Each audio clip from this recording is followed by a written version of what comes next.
Yes, hello to all, and let's start with the today's session. Today we are going to discuss about electric lines of force. Actually, yesterday only we started discussing about the electric lines of force. So, these two definitions we discuss about the electric lines of force. What are the definitions? Basically, who started discussing this concept? The scientist Michael Faraday. Scientist Faraday unable to picturize this attraction and repulsion. फॅरेडेला pictorial representation याचं जमत नव्हतं. याचं म्हणजे कशाचं attraction between two charges and repulsion between two charges. मला हे म्हणजे हे पेनाचं ठेवायचं आहे. हे मला माझ्याकडे घ्यायचं आहे आणि तुम्ही जर का त्याचा फोटोग्राफ काढला तर how it will look.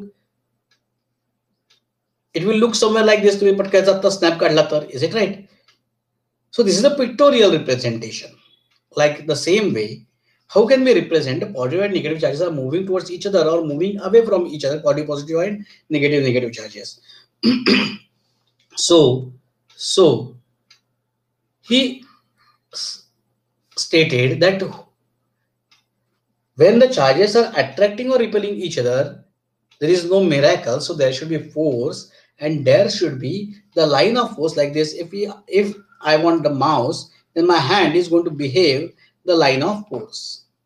Similarly, in between positive and negative charges, there should be certain line going to pull it, is known as electric line of force. So what is the definition? He discussed the two definitions. Suppose I place a unit positive charge over here. How the unit positive charge will move? It will move from positive negative to negative. If it is over here, it will move like this way. If it is over here, it will move like this way. If it is over here, it will move directly towards from this point to this point. If it is over here, it will directly move from this point to this point, positive to negative. Okay. So he defined initially the imaginary path along which a free unit positive charge moves. ज्याच्यावर free unit positive charge move होऊ शकतो त्याला आपण काय म्हणतो, electric lines of force. Or the second concept, second definition, if we are going to draw tangent to this curve, and if this tangent is indicating direction of electric field intensity, then the curve is nothing but electric lines of force. जगातला कुठलाही curve, obviously जगातला कुठलाही म्हणजे दोन charges मधला curve, त्याला जर मी एक टँजंट ड्रॉ केली त्या कर्वला आणि ही टँजंट जर मला electric field intensity direction indicate करत असेल, if the tangent is indicating me the direction of electric field, uniform electric field, then the curve is known as line of force. So the line of force is defined as a curve such that a tangent at any point to this curve gives the direction of non-uniform electric field at that point. This definition we discussed in yesterday's session. Now let's proceed further. The properties of electric lines of force. These properties are almost similar to the properties which we discuss in 10th standard, that is magnetic lines of force. Magnetic lines of force मध्ये जर सगळ्या properties आपण नाही बघितल्या, काही properties आपण बघितल्या. पहिली प्रॉपर्टी अशी बघितली काय, आठवते का तुम्हाला? It will travel from north pole to south pole. Lines of force going to travel from north pole to south pole. Is it right? Similarly over here, the lines of force originate from a positive charge conductor and ends on negative charge conductor. You can write like this way also. The lines of force travels from positive to negative. Lines of force कशा असतात कायम? Positive to negative. The lines of force leave or end on a conductor normally. So this is the conductor, conducting sphere. How the lines of force will originate? Normal to the surface, म्हणजे हा small part घ्यायचा, small part. It will leave normally and then it will bend. बाहेर पडताना कशा बाहेर पडतात? Normally, normal to the surface. Okay, small part घ्या, normal to the surface. Small part घ्यायचा, normal to this small part. So the lines of force leave or end. Positive मधून सुरुवात होते, निगेटिव्हला एंड होते. Leave or end normally. Okay, ही पण तुम्हाला प्रॉपर्टी माहिती आहे सगळ्यांना. The lines of force neither intersect or not meet with each other. The two lines of force will never going to meet with each other. बरोबर ना? दोन lines of force कधी एकमेकांना छेदत नाहीत. Two lines of force will never meet with each other.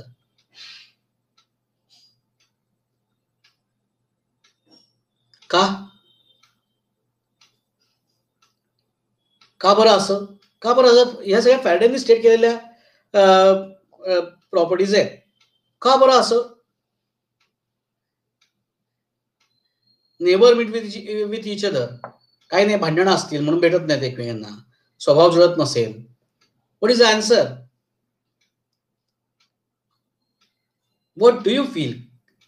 To lines of force will never intersect each other. Y?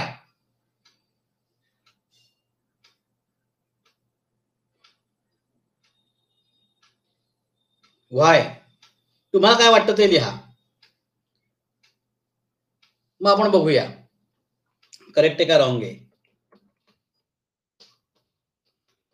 Yes please. का बरं एकमेकांना इंटरसेक्ट करत नसतील दोन लाईन्स ऑफ फोर्स? का बरं फॅरेडेने ही प्रॉपर्टी स्टेट केली? त्याला असं वाटलं.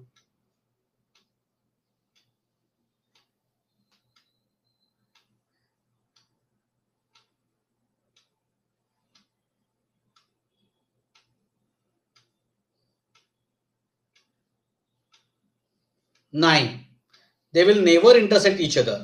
इंटरसेक्शन होऊच शकत नाही त्यांचं.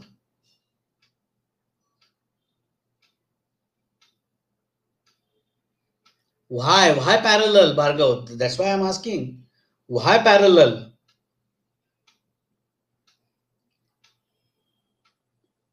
का बरं इंटरसेक्ट करत नाहीत?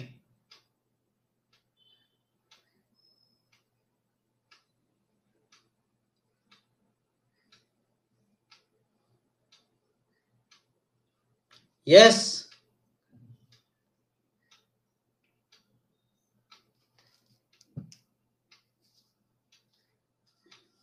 नाही.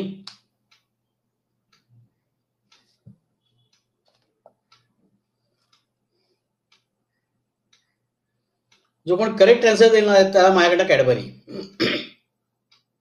भेटल्यावर.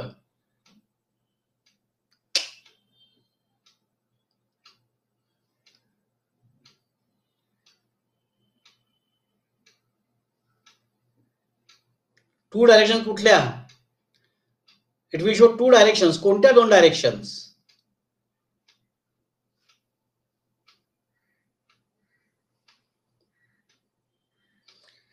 श्रेयसला कॅडबरी फेक झाली.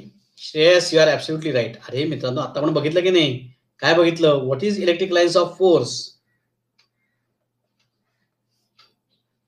The tangent drawn to any curve will give direction of electric field intensity. The curve is known as electric lines of force. Now let's assume that for time being, two lines are intersecting. दोन lines एकमेकांना काय होतात? intersect होतात. Then at the same point, the two directions of electric field intensity are, there are two directions. Is it right? जर intersect झाल्या त्या दोन directions येतील की नाही?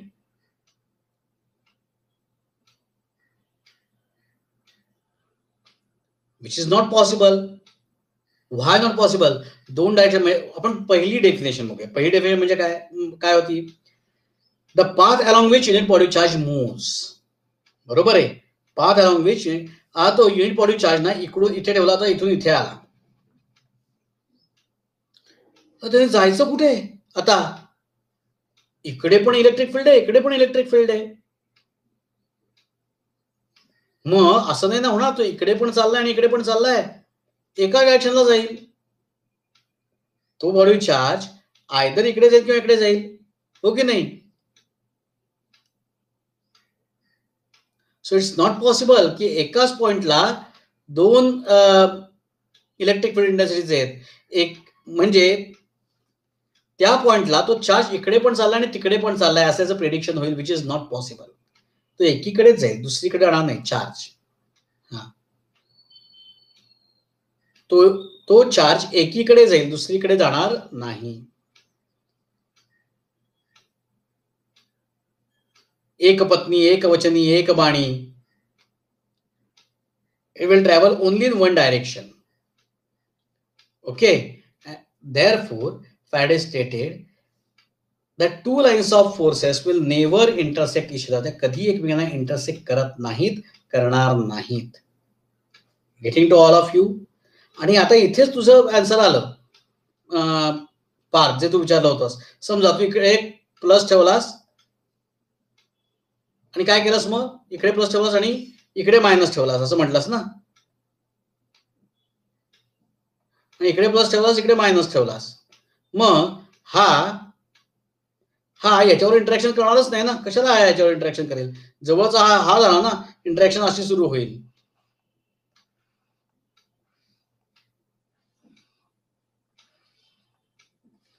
आणि याच्यामध्ये इंटरॅक्शन सुरू होईल. झालं का इंटरसेक्शन?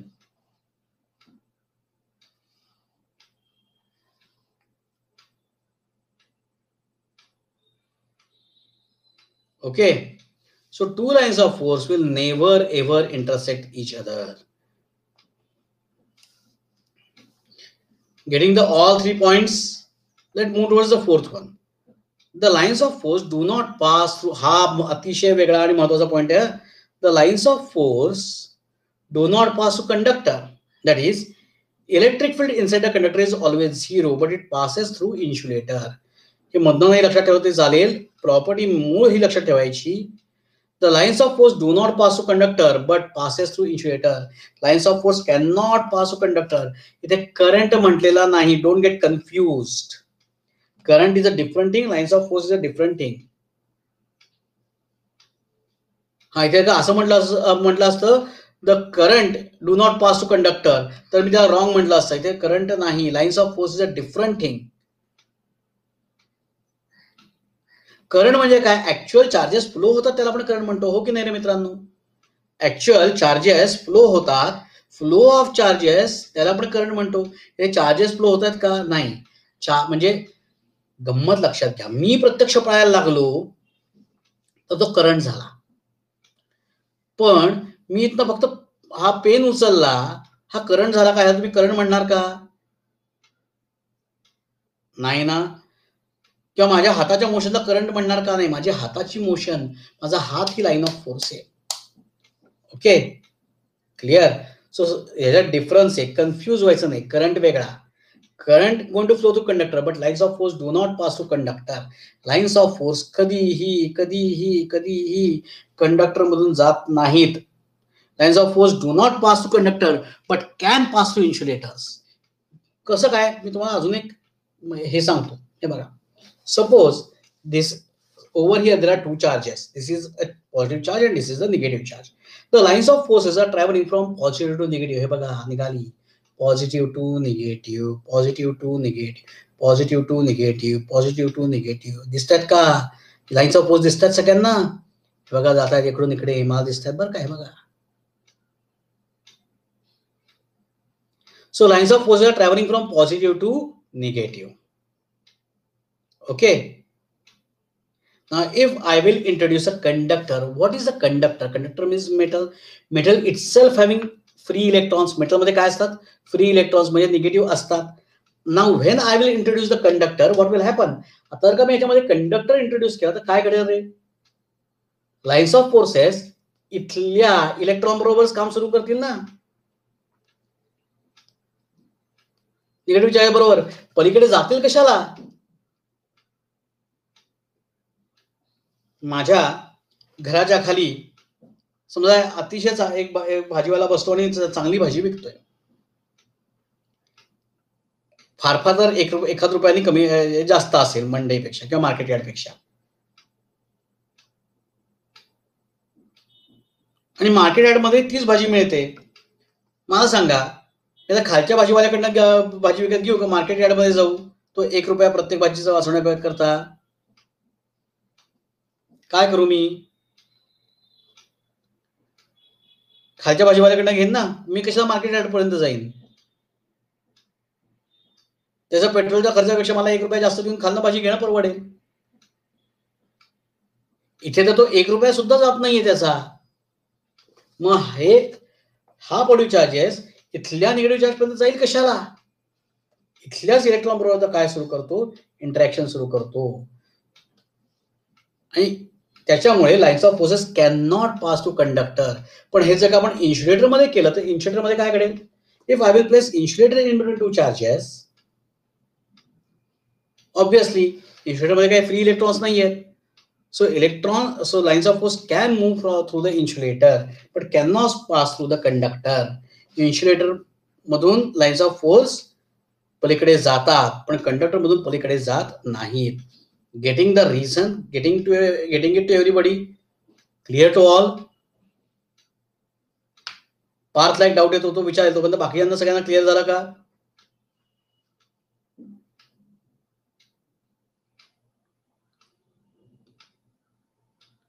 म्हणजे मला नाही कळलं कुठले इलेक्ट्रॉन इन्सुलेटरमध्ये फ्री इलेक्ट्रॉन कुठे आहेत आदित्य? ते ऑलरेडी बाउंड आहेत, आपल्याला फ्री इलेक्ट्रॉन्स पाहिजेत, जे ऑलरेडी फ्री आहेत. स्पष्ट बाजू थोडंसं सांगू का? लग्न झालेल्या मुलीबरोबर परत तू लग्न करशील का? दुसरी मुलगी शोधशील ना? मग ऑलरेडी हे बाउंड आहेत दुसऱ्या प्रोटॉन बरोबर. नाही, मला फ्री इलेक्ट्रॉन पाहिजेत.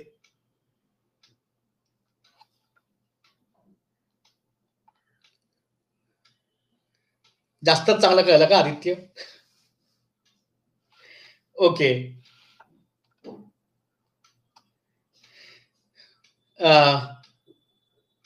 पार्थ काय? What if value of positive charge is equal to the sum of, त्याचा काही संबंध नाहीये पार्थ. एका पॉझिटिव्हला दुसरा निगेटिव्ह चार्ज पाहिजे, संपलं. तो निगेटिव्ह चार्जेस बरोबर इंटरॅक्शन सुरू करेल. त्याची व्हॅल्यू किती आहे? मग तू इलेक्ट्रिक फील्ड इंटेन्सिटीकडे गेलास, ती इलेक्ट्रिक फील्ड इंटेन्सिटी काढावी लागेल. याकरता तुझ्याकडे फॉर्म्युला आहे, 4πε Q by R². काढ.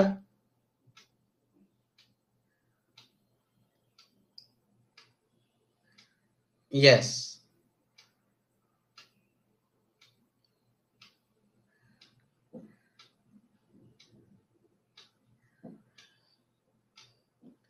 Electric field conductor is always zero. म्हणजे काय?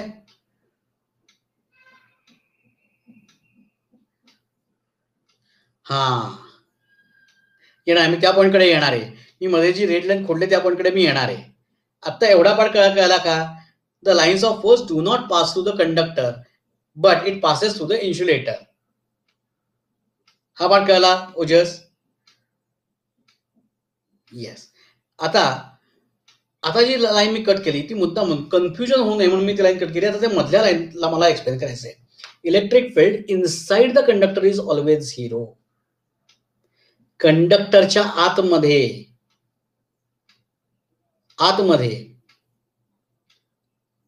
इलेक्ट्रिक फील्ड किती असतं? Always zero. Always zero. का बरं? इलेक्ट्रिक फील्ड म्हणतोय हा आपण, परत करंट नाही. अरे म्हणून तर ते करंट फ्लो होत असतं, एका थांबलेलेच नाहीये फील्ड डेव्हलप करायला कंडक्टरमध्ये, पळत आहेत नुसते इकडून तिकडे. So electric field will not get develop. And second point, electric lines of force are not going to travel inside the conductor. ते कंडक्टरच्या आतमध्ये जातच नाही. म्हणजे इथे जर का एक इलेक्ट्रॉन, इथे पॉझिटिव्ह चार्ज आहे आणि आपला इलेक्ट्रॉन ह्या इथे, म्हणजे इथे आहेच इलेक्ट्रॉन बरेच, मग इथल्या इलेक्ट्रॉनवरती किती इलेक्ट्रिक फील्ड असेल? झिरो. का?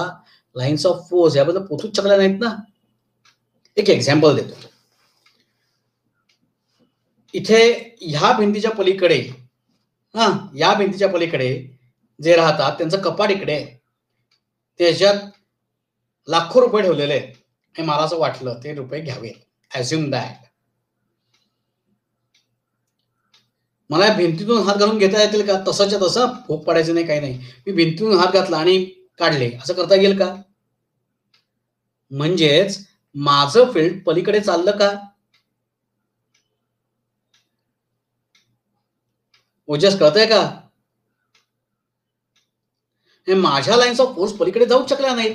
मग माझ्या लाईन्स ऑफ फोर्स पलीकडे जाऊच शकला नाही तर पलीकडे माझं फील्ड किती झालं माझ्या लाईन्स ऑफ फोर्सचं? झिरो. तसंच इथे जर का इथल्या इलेक्ट्रॉन बरोबर डिलिंग सुरू झालं तर ह्या लाईन्स ऑफ फोर्स पलीकडे जातील का? इकडे इथल्या इलेक्ट्रॉनकडे किंवा इंटरमिजिएट मधला इलेक्ट्रॉन घ्या कोणता तरी, जातील का? जाणारच नाहीत. म्हणजे मधल्या इलेक्ट्रॉन वरती इलेक्ट्रिक फील्ड किती राहिलं? 0.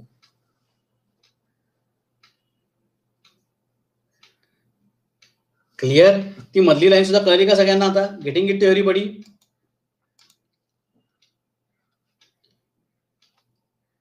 Yes. So the lines of force do not pass through conductor but can pass through insulator. That is, electric field inside the conductor is always 0. हे कायमस्वरूपी लक्षात ठेवायचं ना.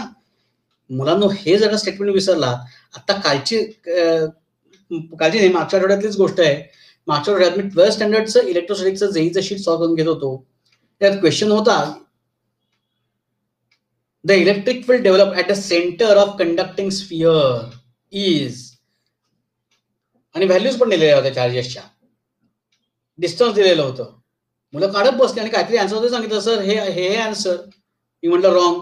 सर कसं काय? बघा ना, तुम्हीच शिकवलाय formula, electric field intensity 1/4 pi epsilon naught q by r square. मग टाका ना व्हॅल्यूज. म्हटलं अरे फुल्या गाढवांनो, काय विचारलंय? Electric field in at the centre of conducting sphere. अरे सेंटर म्हणजे आतमध्ये ना. मग आपण 11th प्रॉपर्टी स्टडी केली आहे काय? Lines of force can not pass through conductor. मग ह्याच्यातून जर का लाईन्स ऑफ फोर्स आतमध्येच गेला नाहीत तर सेंटरला इलेक्ट्रिक फील्ड येईल का? नाही येणार. आन्सर 0. मुलांची reaction. So answer is 0.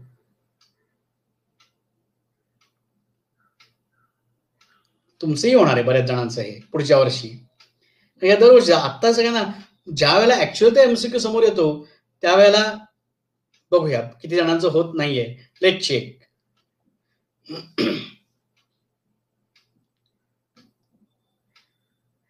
Yes. Okay, you are writing it. Yeah, just complete it and let me no.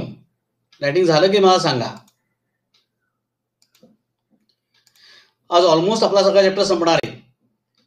Gauss's theorem बात केल्यामुळे गॉसेस थेरमची न्यूमेरिकल्स नाहीत.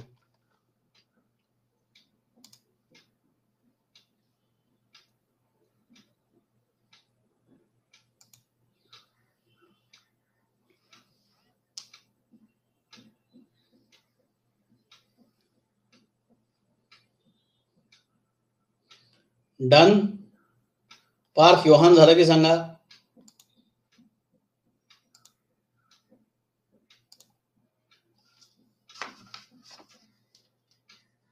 हो, परमिटिव्हिटीची न्यूमेरिकल्स आहेत.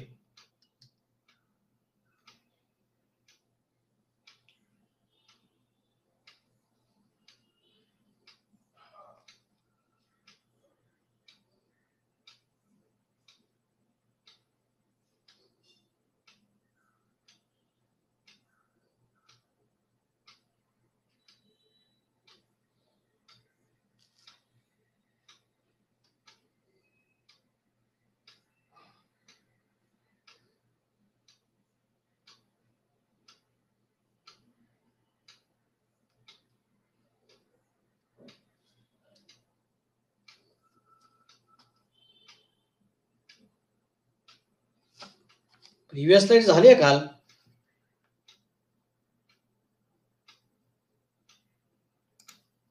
तर बघ.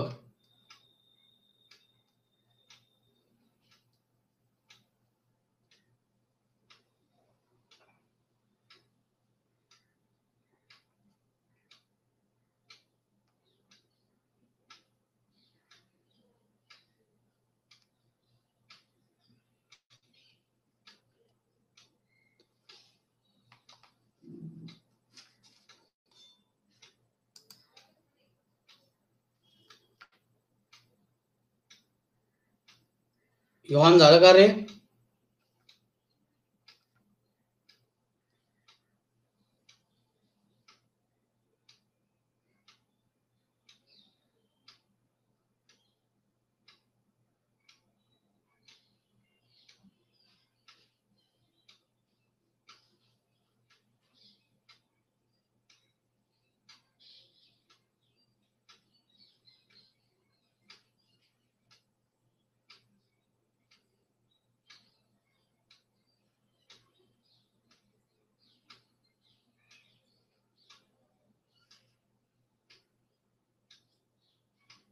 बर, एकच फक्त हे प्रूफ ऑफ गॉसेस लॉ, फक्त गॉसेसचा जो प्रूफ नाहीये, गॉसेस लॉ आहे तुम्हाला. बरं, या प्रॉपर्टी जायचं, पुढे जाऊयात.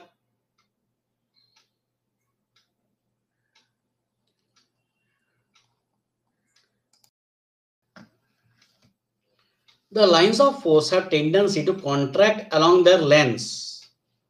This property explains the attraction between unlike charges. So this is the positive charge, this is the negative charge. Okay, sorry, negative charge.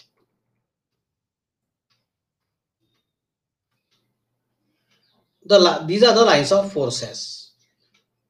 So obviously, when the positive charge will come closer to negative charge, what will happen with the lines of force? These lines of force will get contracted, no? When I'm going to pull something, my hand will get contracted. Is it right?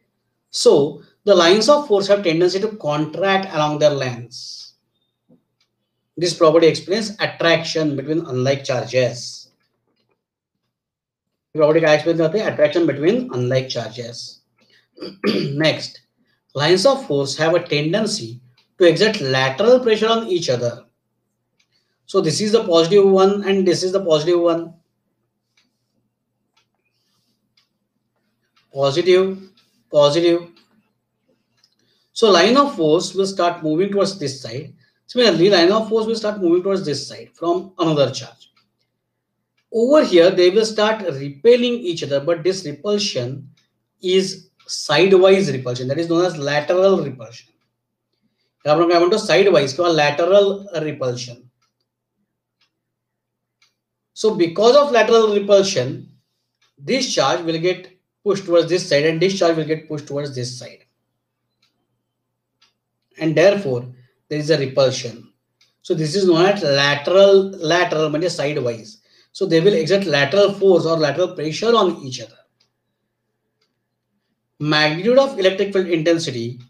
Magnitude of electric field intensity. हा ही property मी सगळ्यात शेवटी घेतो. थांबतो मी इथे. थांबतो म्हणजे पुढच्या प्रॉपर्टीकडे जातो. ही प्रॉपर्टी मी एंडला घेणार आहे. अतिशय महत्वाची प्रॉपर्टी आहे ही. This is the starting of 12th standard. ही 12वीची सुरुवात आहे बरं का ही प्रॉपर्टी म्हणजे. आणि मग 12th स्टँडर्डचा अख्खा इलेक्ट्रोस्टॅटिक चॅप्टर, सगळ्यात one of the biggest chapter from your 12th syllabus हा या प्रॉपर्टी पासून सुरू होतो. Electric lines of force are crowded. मी पुढच्या प्रॉपर्टीवर जातोय आत्ता. Electric lines of force are crowded in a region where electric field intensity is large. ही प्रॉपर्टी तुमच्या मॅग्नेटिझम मध्ये पण झाली आहे ना. बघा बरं, magnetic lines of force are crowded where magnetic field is strong and magnetic lines of force are separated where magnetic field is small. बरोबर आहे. Similarly, the lines of force are crowded in a region where electric field intensity is large. The electric lines of force are widely separated from each other in the region where electric field intensity is small. आपण याच्याकरता आपलंच बघूया ना. लोकसंख्या कुठे जास्त वाढत चालली आहे, शहरांमध्ये का गावांमध्ये? Day by day cities. Why that so? Why the number is increasing in city? The reason behind it is very simple. काय? इंटेन्स जॉब्स जास्त आहेत, फॅसिलिटीज जास्त आहेत, डेव्हलपमेंट आहे. म्हणजेच काय, इथे इंटेन्सिटी जास्त आहे. इंटेन्सिटी ऑफ डेव्हलपमेंट और intensity of money gaining thing. पण हे जर आपण गावाकडे गेलो तर गावाकडे कंपॅरेटिव्हली कमी आहे. Is it right? So it shows lines of force are crowded. म्हणून लोकसंख्या इथे जास्त आणि तिकडे कमी. जिथे इंटेन्सिटी जास्त तिथे लोकसंख्या कायम जास्त, तिथे क्राउडिंग जास्त. मग ते आयदर सेन्सेसचं असेल किंवा लोकसंख्येचं असेल किंवा अजून दुसरं कुठलं असेल.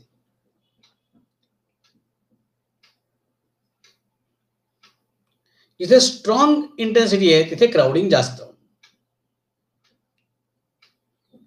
आणि ऑब्वियसली जिथे इंटेन्सिटी कमी इथे वाईडली सेपरेटेड. आणि ह्याच्याच करता ज्या वेळेला असं क्राउडिंग सिटीज मध्ये होऊ नये याच्या करता सी.डी. देशमुख, भारताचे पहिले अर्थमंत्री, यांनी एक वेगळी संकल्पना राबवायचा विचार केला होता की don't make hubs like this way. Hub बनवू नका कुठल्याही याला.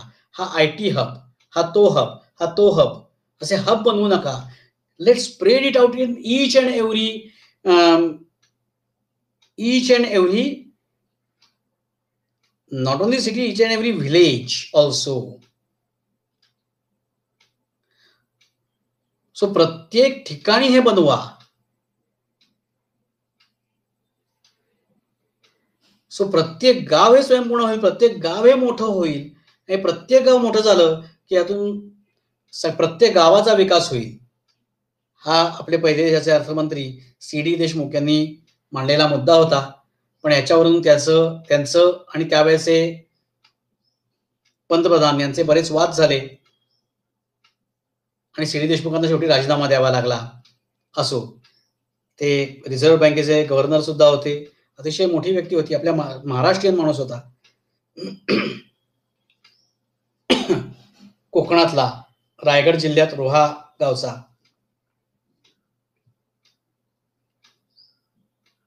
आपल्याला त्याच्या तिकडे जायचं नाही.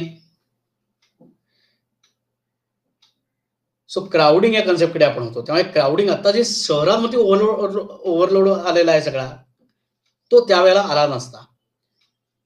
So getting this point, the electric lines of force are crowded in a region where electric field intensity is more, and electric lines of force are widely separated where electric field intensity is less. Okay.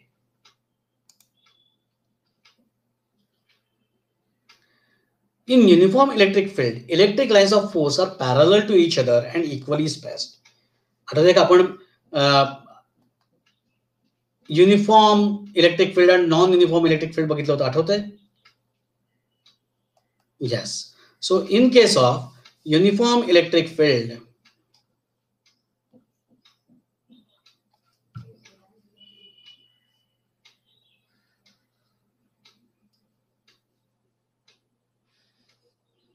so there are two plates. The one plate is positive and second plate is negative. Positive, positive, positive, positive, positive, positive, negative, negative, negative, negative, negative, negative. The electric lines of force in case of uniform electric field are parallel and equidistant. आता माझ्या इथे equidistance थोडंसं आलेलं नाहीये, मी काय स्केलनी मोजून काढत नाहीये. पॅरल असतं, यांच्यामध्ये डिस्टन्स काय असतं? सेम. जेवढं डिस्टन्स या दोन लाईन मध्ये तेवढंच डिस्टन्स या दोन लाईन मध्ये. Same distance in between next two lines, same distance between next two lines. Okay, this is the uniform electric field. In case of non-uniform electric field, obviously they are not parallel. We discussed yesterday. This is not a uniform. This is non-uniform electric field. Our lines are parallel over here. No.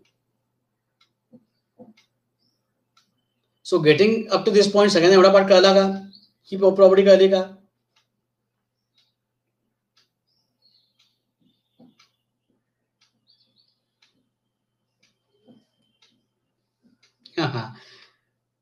Repulsion नसतं असं नाही. ते त्यांच्यामध्ये distance एवढं maintain ठेवतात की repulsion minimum राहील. Repulsion कुठपर्यंत असेल? अप टू द कार्बन ना इलेक्ट्रिक फील्ड. मग हा चार्ज असा थांबतो की हा याच्या इलेक्ट्रिक फील्ड मध्ये येणार नाही.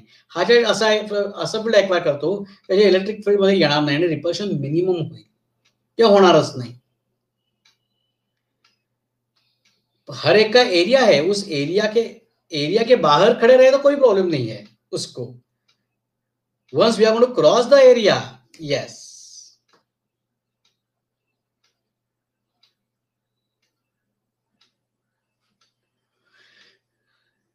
Sphere of influence.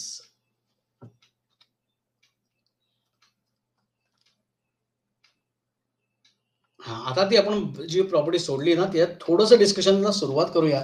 May be उद्या आपल्याला डिस्कशन कंप्लीट होईल. There are 10 minutes. ओके, होईल 10 मिनिटात होईल डिस्कशन कंप्लीट.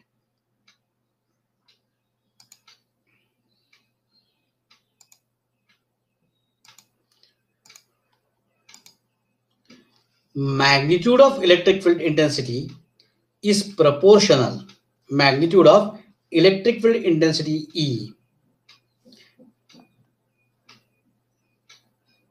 एक मिनिट कलर बदलतो. हा कलर खूप गॉडी वाटतोय का? रेड ग्रीन दिसत नाहीये. ब्ल्यूज घेतो, dark blue.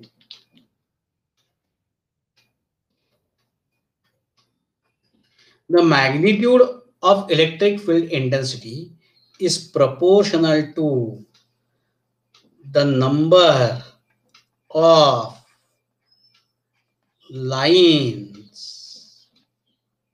of force per unit area of the surface held perpendicular to the field. So, suppose this is the area, and through this area, 1, 2, 3, 4, 5, 5 lines of forces are passing. किती lines of force आता आहेत? 5. So, number of lines of force 5. Divide by हा area किती आहे मोजा आणि त्या एरियाने divide करा. सपोज आपण धरलं 2 मीटर आहे तर divide by 2, 5 by 2. So electric field intensity is 2.5. So electric field intensity magnitude, with the help of this we will not get sign, we will not get direction. So magnitude of electric field intensity is proportional to number of lines of force per unit area of the surface held perpendicular to the field. हा, मग या lines of force कशा पाहिजे? Perpendicular पाहिजेत एरियाला. If the lines of force is not like this, so is like this, then we are not interested. It should be perpendicular. Okay, getting this property कळली का सगळ्यांना? Formula सुद्धा लिहून ठेवा. E is equal to number of lines of force divided by area.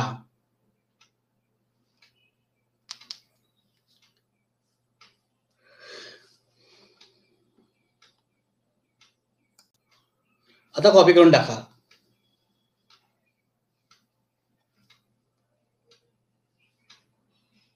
1 proportional constant is 1. Yohan हे बघ काय property? Magnitude of electric field intensity म्हणजे E is proportional to number of lines of force upon area. मग हा area आहे. यातून समजा 1, 2, 3, 4, 5 electric lines of forces आहे पण त्या परपेंडिक्युलरच पाहिजेत. शेवटी म्हटलंय held perpendicular to the field. So ह्या परपेंडिक्युलर जाणाऱ्या लाइन्स ऑफ फोर्स किती? 5. सपोज एरिया आपण अज्युम करूयात एरिया आहे 2 metre square. So 2. So 5 by 2. So answer is 2.5 newton per metre. ह्या प्रोपोर्शनॅलिटी कॉन्स्टंट 1 ह्या तो घ्यायची आवश्यकता नाही. Okay, clear Yohan property? Yes. So copy it.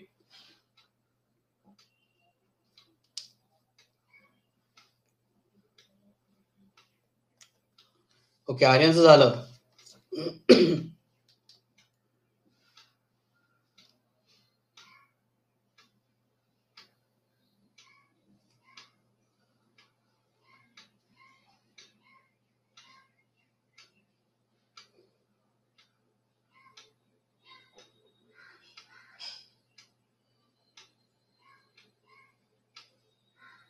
Done, सगळ्यांचं झालं का? If anybody is writing type W. Okay, ओजस आणि योहान लिहितात. झालं की सांगा.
ओजस झालं होतं काय तुझं?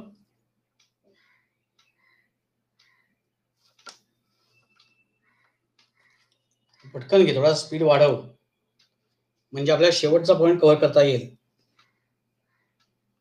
शेवटचे 1-2 पॉईंट चॅप्टरचे. उद्यापासून न्यूमरिकल सगळे टेक्स्टबुक घेऊन बसा.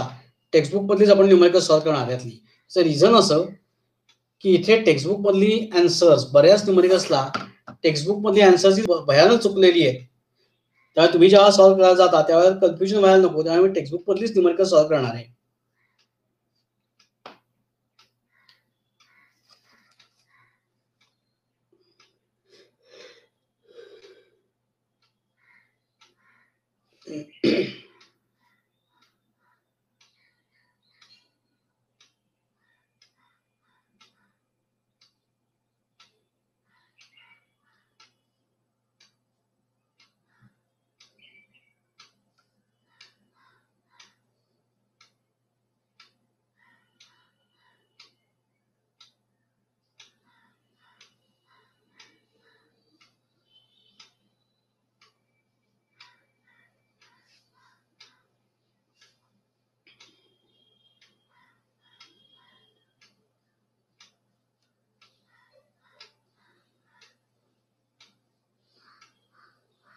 बर, नेक्स्ट पॉइंट. ठीक आहे, नेक्स्ट पॉइंट मी उद्याच घेतो. Electric flux. एवढंच सांगतो आत्ता, पण थांबा मी उद्या घेतो म्हणजे सोडा. अजून number of lines of force आपण इथे म्हटलंय ना, the number of lines of force is only non as electric flux. आपण काय म्हणतो? Electric flux. ओके, एवढं आता लक्षात ठेवा. उद्याच्या जास्त डिस्कशन करूयात आपण, आणि महत्वाचा पाठ उद्या बघायचा आहे. मग न्यूमरिकलचा सुरुवात होईल. म्हणजे पहिली 10 मिनिटं आपला थेरी पाठ होईल आणि त्यानंतर न्यूमरिकल सुरुवात होईल. बर, अजून 1-2 महत्वाच्या गोष्टी सांगायच्या, तिकडे लक्ष द्या. गेले का तेवढ्या? 4 जण गायब झाले. अजून एक गायब झाला. Very good. अजून किती गायब होत आहेत बघूया.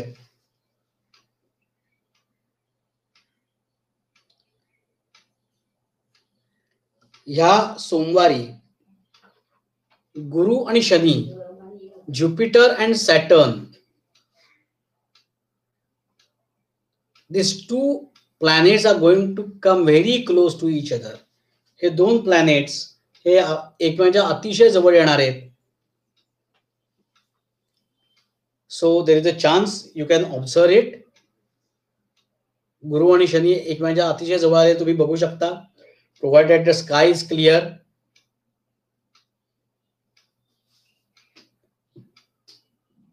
आणि नंतर डायरेक्ट हे फिनॉमिनन परत दिसेल 2080 ला. बघायचं असेल तर, जिवंत असू आपण तर. तुम्ही करायचं असाल, मी तर नक्की डोंट नो 95 क्रॉस 100ला पोचलेलो असेल मी तोपर्यंत. काठी टेकत टेकत न दिसणार, डोळ्यानं दिसत नसेल तर असं बघेन 2080 ला. सो 2080च आपल्याला माहित नाही, उद्या दिसणार आहे 2021 ला सोमवारी. या चित्र बघायचा आपण प्रयत्न करूया. Yes yes, thank you Yohan. Century करो अथवा न करो, जेवढं आयुष्य जगू तेवढं हेल्दी जगावं आणि चालता फिरता मरण यावं. बस. टेलिस्कोपने नुसत्या डोळ्यांनी दिसेल ओजस. हा, टेलिस्कोप तुला जास्त चांगलं दिसेल. नुसत्या डोळ्यांनी तुला 2 प्लॅनेट जवळ आलेले दिसू शकतील. इज नो नीड की टेलिस्कोपच पाहिजे. प्लॅनेट दिसतात. हा, again provided the sky is clear. आकाश आपलं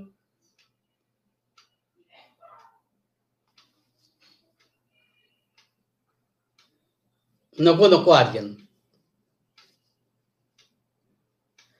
अरे पार्थ, ते एवढ्याही जवळ नाही येणार आहेत. त्यांची ऑर्बिट वेगळी आहे. आपण 2D मध्ये आपण बघणार आहोत, ते ऍक्च्युली 3D मध्ये आहेत ना. म्हणजे हे बघ, हा आपला सूर्य, ही आपली पृथ्वी, हे बघ दिसली का आता. हा ज्युपिटर,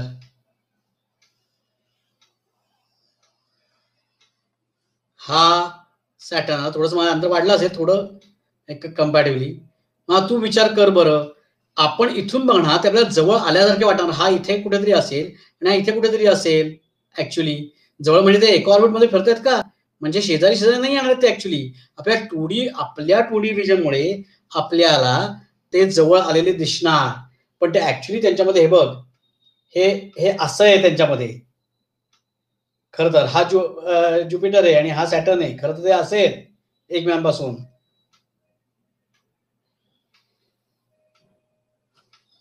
दिशेचा काही संबंध नाही. अपोजिट डायरेक्शनचाही काही संबंध नाही. आपल्या खरे तर ते असे आहेत, पण आपण एवढ्या लांब आहोत, की आपल्याला ते जवळ-जवळ हे बघ, ॲक्चुअली माझा एक हात पुढे आणि एक हात मागे आहे. दिसतोय का रे तुला आत्ता इमिजिएट? तुला एका लाईनमध्ये आपल्याला हे फील होणार आहे. कळलं का? There is a huge distance between actually them. खरं त्यांच्यात खूप मोठा डिस्टन्स आहे.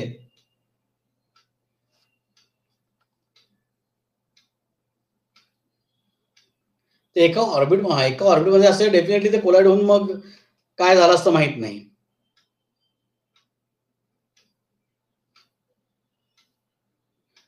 कुठल्या दिशेला दिसणार आहेत? मी सगळी डिटेल्स आपल्या ग्रुपवरती टाकतो. ओके? त्याच्याबद्दलची. खगोल विश्व वगैरे यांची साईट जर का तुम्ही हे केलीत ना, तर तुम्हाला तिथेही तुम्हाला ही सगळी इन्फॉर्मेशन मिळेल. सोलर इक्लिप्स आपल्याकडे नाही दिसणार आहे. भारतात नाहीये सोलर इक्लिप्स. ओके. तुम्ही शनिवार रविवार ज्या वेळेला अजून दुसरी सूचना, शनिवार रविवार ज्या वेळेला ऑफिसवरती येणार आहात बामसांना भेटायला, कुणीही आपली सायकल सोसायटीच्या पार्किंगमध्ये लावायची नाही. सायकल गाड्या आपल्या बाहेर लावायच्या. ओके.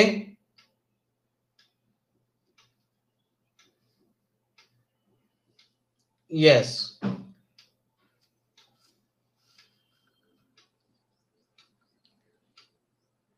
चलो. बाहेर लावा, एकत्र लावा. वाटल्यास तुम्हाला भीती वाटत असेल तर त्याला चेन बिन लावा. काय ते चेन बांधून चेन लावून खांबा लावा. काय कुठे आहे? आपलं ऑफिस. पार्थ तू येऊन गेला ना आपल्या ऑफिसवरती एकदा. मीच बघितलं माहिती तुला.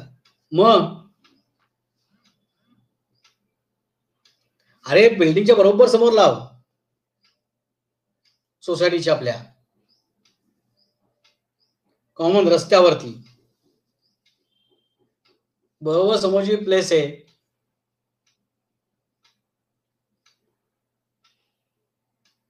रस्ता क्रॉस करून पलीकडे. तिथे सायकल्स, गाड्या तुमच्या ज्या आहेत त्या लावा. Okay. Bye bye, take care, have a nice day ahead. फिर मिलेंगे.